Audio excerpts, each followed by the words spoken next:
Welcome to Voice of Stories. Discover tales that inspire, captivate, and bring words to life. Subscribe for unforgettable stories. Emily Parker sat on a lonely park bench under the fading glow of the afternoon sun, her delicate hands trembling as they cradled her flat stomach. Tears streaked her porcelain cheeks as her body shook with uncontrollable sobs.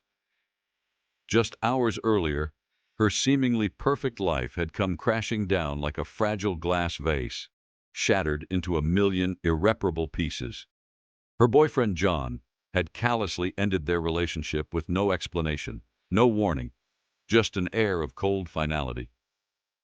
"John, you can't be serious," she had cried, her voice choked with disbelief as tears blurred her vision. "I'm carrying your baby." But her pleas had fallen on deaf ears. John's response had been cruel, his words cutting deeper than any blade. "Not my problem, babe. I'm not ready to be a dad." And with that, he had walked out of her life, leaving her devastated, broken, and pregnant at just 19 years old.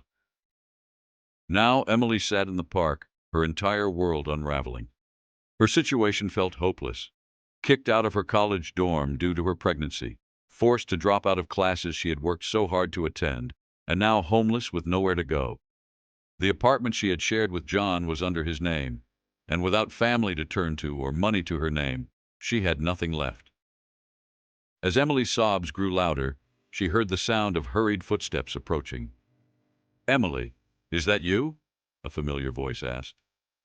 Emily looked up through tear-filled eyes to see Samantha, her former roommate and the dorm's resident advisor. "Oh, Emily," Samantha said, her voice heavy with concern. She crouched down beside the distraught girl, gently placing a hand on her shoulder. "What's happened?"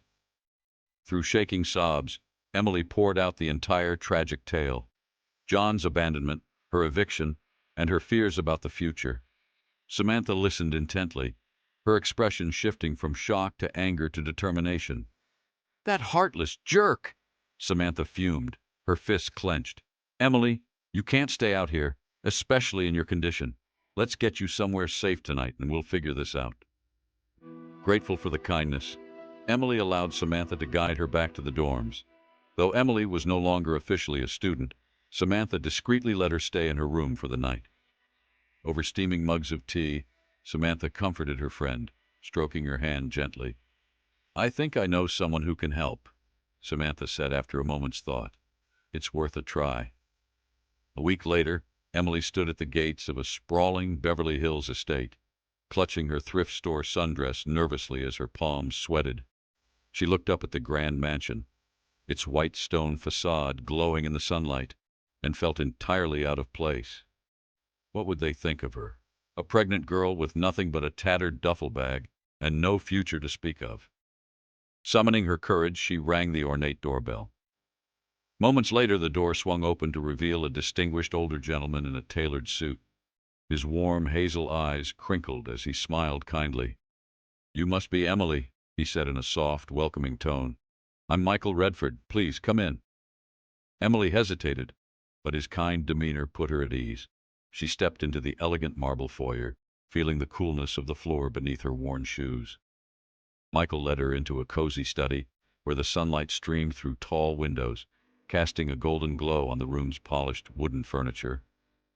"Please sit," Michael said, gesturing to a plush armchair. "Samantha told me a bit about your situation, but I'd like to hear from you directly." Emily took a deep breath, her voice trembling as she recounted her struggles. She told him about John's betrayal, her homelessness, and her fears for her unborn child's future. Michael listened quietly, his face reflecting empathy and understanding. When she finished, her eyes welled with fresh tears. "I just need a safe place to have this baby," she whispered. "I'll work hard. I just need a chance." Michael reached across the desk and gently placed his hand over hers. "Emily, say no more. I want to help you. You can stay here as my live-in companion. I could use assistance with meals and some daily tasks, and in return, you'll have a safe place to stay. We'll make sure you and your baby are well cared for." Overwhelmed with gratitude, Emily nodded, tears streaming down her cheeks. "Thank you, Mr. Redford. I don't know how to repay you." "Just call me Michael," he said with a gentle smile. The days that followed brought profound changes to Emily's life. Under Michael's roof, she found stability and hope.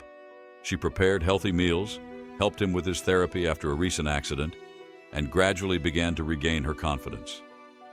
In return, Michael treated her like family, converting a guest room into a beautiful nursery and arranging for private doctors and midwives to ensure she had the best care during her pregnancy.